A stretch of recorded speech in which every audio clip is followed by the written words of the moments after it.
Well, France reeling from the terror attacks and bolstering security forces there today, as authorities say they expect even more to come.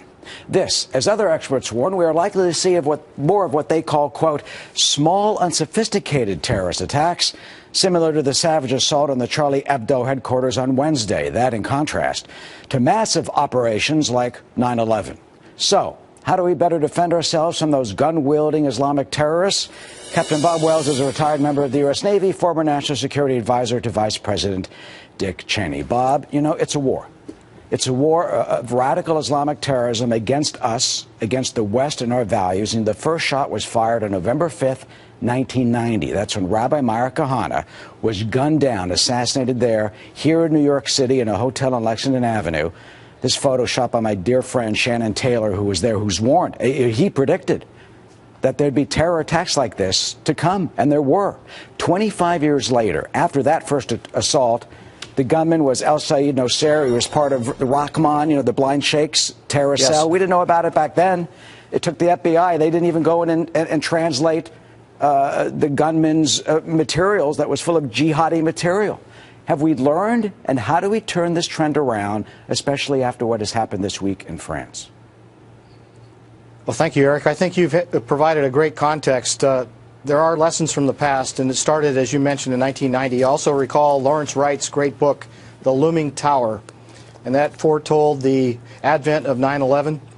I think the United States needs to really be vigilant, as with every terrorist attack, particularly this tragedy in Paris. We'll glean the lessons learned. I think we need to become a harder target, and I think one of the biggest lessons learned so far that I've seen in France is looking at the actual capacity they have with regard to the growing number of homegrown terrorists that have gone to Syria and Iraq and are coming back to France. That's a concern, and that capability needs to be looked at in the United States. Do we have enough? Do we have things planned? What's our strategy for building harder targets in the United States? How much more do our local leaders need? Those are important questions to ask right now. You know, you just hit it on the head. They got maybe estimates say 2,000 French have gone off to Syria and Iraq, and they could come back. About 100 Americans, they believe, are fighting with ISIS. What's to stop them from, like, sneaking through the border of Syria, you know, going into Turkey, getting on an airplane in Ankara, and just flying, you know, to London and coming in and saying, hey, I was on I went to take pictures of the landmarks and had a nice vacation. When actually, like these guys, these two brothers, apparently they laid low for a whole number of years, so much so that the French surveillance was dropped because they apparently weren't doing anything bad. We need to deny and to disrupt their travel plans. They can get into those particular countries, but one of the key things that we've learned since 9/11, and we've actually been very successful with, so we've got structure, we've got organizations now in place, we've got collaborative networks in place to work to prevent people from transiting on air transport, sea transport, train transport between different countries and the United States. We just have to be exceedingly vigilant. Our counterterrorism center here, which was established after 9/11, the lessons learned of the 9/11 report, that needs to be reviewed again as well. It's again a new day looking at the French experience here. They're looking at do they have the right capabilities in place here with this growing capacity? I think the capability and capacity discussion needs to be had. Well, you know what's so frightening about all this is 9/11 was that massive operation, as we said, but of course you got these are just not lone wolves. But let's say a guy gets in a car. This is happening in Israel, and it's also happened in France. Happened in Dijon and other places. Some guy in a car and just rams people on the sidewalk and tries to kill them. The gunman in Canada, Parliament. The guy in the cafe in Australia, El Sayed Nosair. The gunman in the Kahane assassination. You know who he was? He was the air conditioning repairman at the New York Criminal Court building. The lawyers knew him.